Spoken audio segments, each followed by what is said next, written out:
setelah 5 tahun dukungan masyarakat dalam fase 5 tahun bukan masyarakat Madura juga luar biasa. Ngamanin kebijakannya rutin waktu itu, iksas, ikamah, ya, ngaji di rumah dinas waktu itu rutin. Waktu itu saya menjadi haknya itu, jadi ngamanin terus. Kenapa? Karena saya ini ikatannya sudah ikatan batin dengan Mas Anies. Ikatan batin yang terbangun bukan hanya sekedar ikatan rasional dan sekedar sehil saja, tetapi memang sudah ikatan hati. Kenapa? Sama-sama santri. Nah sekarang baru kali ini kita dapat calon pasangan yang kira-kira bacaannya bisa tampil. Pasangan Amin ini dua-duanya santri, dan itu belum saya kira kalau dengan kriteria versi, kalau bicara kriteria versi masyarakat Madura yang santri, ya kira-kira yang paling pas ini adalah dilalahnya ini memang Gusti Allah kalau ngatur ya. Dilalahnya ini Anies yang tadinya itu muter-muter oleh yang lain, dan ujungnya ketemunya sama-sama santri, sama-sama cucu dari pendiri NU gitu ya, sama cucu dari pendiri negara ini.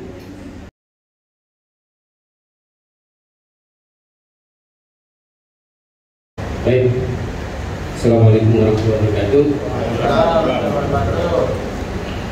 Alhamdulillah wassalatu wassalamu ala rasulillah wa ala alihi wa sahbihi wa wala ba'da. Gus Coy yang saya hormati, Mas Bambang, Gus Rauf, Gus Madu, Cak Lozi, dan Talman ya, Gus Madu juga. Cak Lozi dari Cak apa Gus ya namanya? Ragus. Kalau di Madura itu Gus Lora ya, Lora Rozi, ketua dari Mama Ami masyarakat Madura. Saya mau cerita sedikit saja tentang pengalaman, karena kebetulan saya banyak bertemu Mas Anies. Jadi komitmen dukungan masyarakat Madura ke Mas Anies, ya sekarang Amin, karena sudah dapat pasangan itu tidak hanya di Pilpres.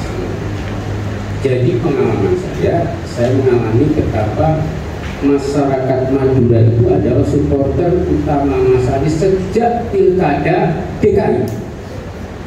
Sejak pilkada DKI yang paling berjuang, ya bukan hanya perjuangan dohir waktu itu, batin.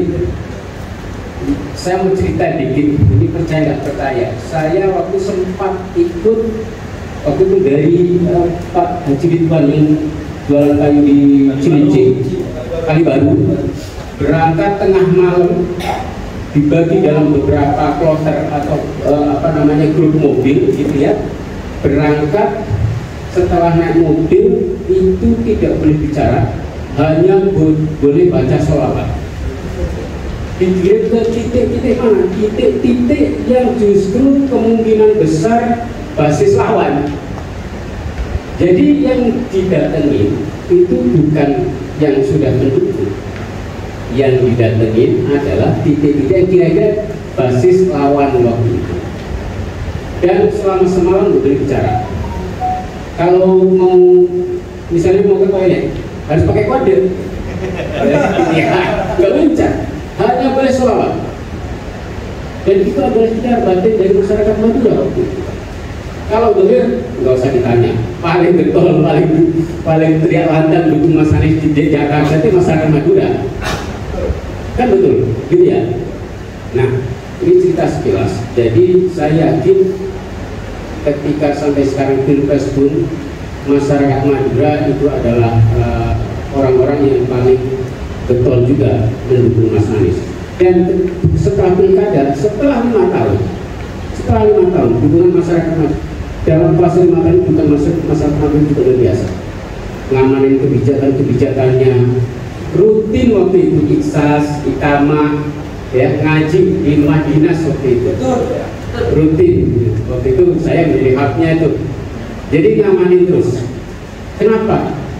Karena saya ini ikatannya sudah ikatan batin dengan Mas Anies. Ikatan batin yang terbangun bukan hanya sekedar ikatan rasional dan sekedar sehil saja, tetapi memang sudah ikatan hati.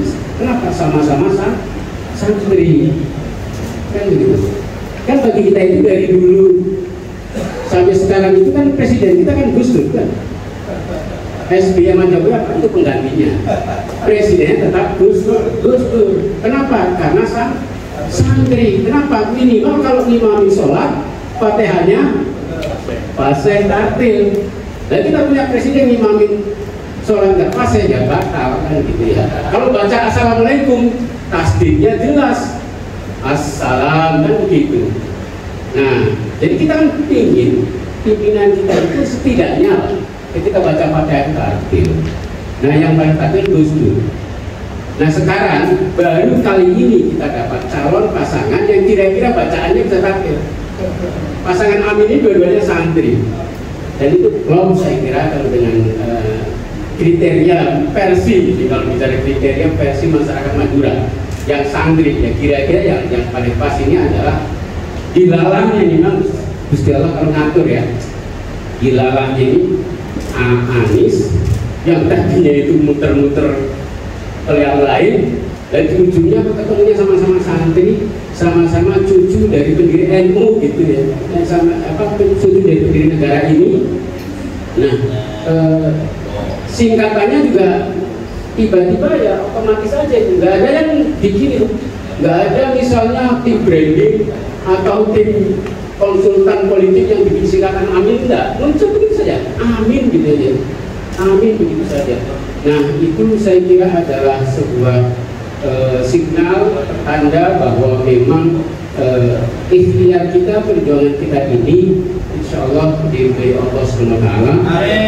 Amin. Karena tentu diawali dengan niatan yang tulus, ingin supaya Indonesia lebih baik. Saya itu selamat kepada teman-teman dari Mama Amin ya, atas deklarasinya, dan seperti pesan Mas Bangun tadi, geraknya memang harus konkret nanti ke bawah. Dan saya kira kalau Madura nggak usah dipertanyakan lagi, insya Allah justru tugas masyarakat Madura expand. Kan banyak orang Madura menikahnya dengan orang Jawa, menikahnya, nah itu harus diajak juga keluarganya, ya kan?